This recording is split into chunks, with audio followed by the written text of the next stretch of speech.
TVBD.com সবার পাশে সব সময়। কুষ্টিয়া ৪ কুমারখালী খোকসা মনোনয়ন প্রত্যাহার করে।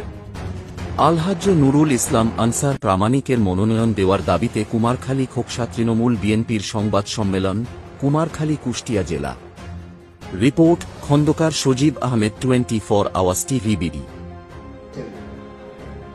তার ওই ফলশ্রুতিতে গত 5 সেপ্টেম্বর 2025 ইংরেজি তারিখে কুমারখালী উপজেলার 11টি ইউনিয়ন কমিটির সদস্যদের ভোটের মাধ্যমে কুমারখালী উপজেলা বিএনপির সম্মেলনে বিপুল ভোটে প্যানেল সহ সভাপতি নির্বাচিত হন। আপনারা অবগত আছেন যে 3/11/2025 ইংরেজি জাতীয় সংসদ নির্বাচন খোকসা কুমারখালী আসনের সৈয়দ মেহেদী আহমেদ রুমিকে বিএনপির ধানের শীষের মনোনয়ন দেওয়া হয়েছে। আপনারা যারা মিডিয়া বন্ধুরা এখানে উপস্থিত আছেন, বিগত 17 বছরে মিডিয়ার সামনেই হোক আর স্বাভাবিকভাবেই হোক মেহেদী আহমেদ রুমিকে আপনারা কতবার দেখেছেন। তিনি খোকসা কুমারখালীবাসীর জন্য বিগত 17 বছরে কি করেছেন, বিগত 17 বছরে তার দেখাই মেলেনি।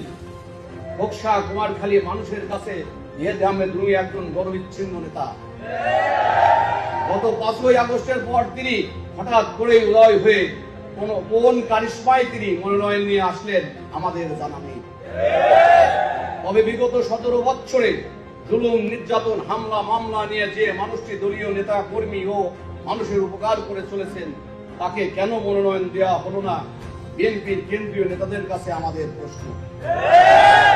আলহাজ মোহাম্মদ নুরুল ইসলাম আনসার প্রামাণিক কুমারখালী খোকসার সব শ্রেণীর মানুষের আইকন।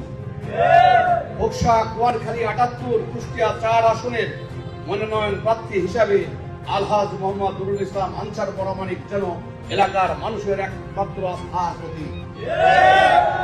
যোগ্যতার প্রশ্নে আমাদের নেতা আলহাজ মোহাম্মদ নুরুল ইসলাম আনসার প্রামাণিক সেরা। কুষ্টিয়া জেলার কুমারখালী উপজেলার অন্তর্গত কুমারখালী পৌরসভার মোহাম্মদ নুরুল ইসলাম আনসার প্রামাণিক 4 বার চেয়ারম্যান ও মেয়র হিসাবে জয়লাভ করেন।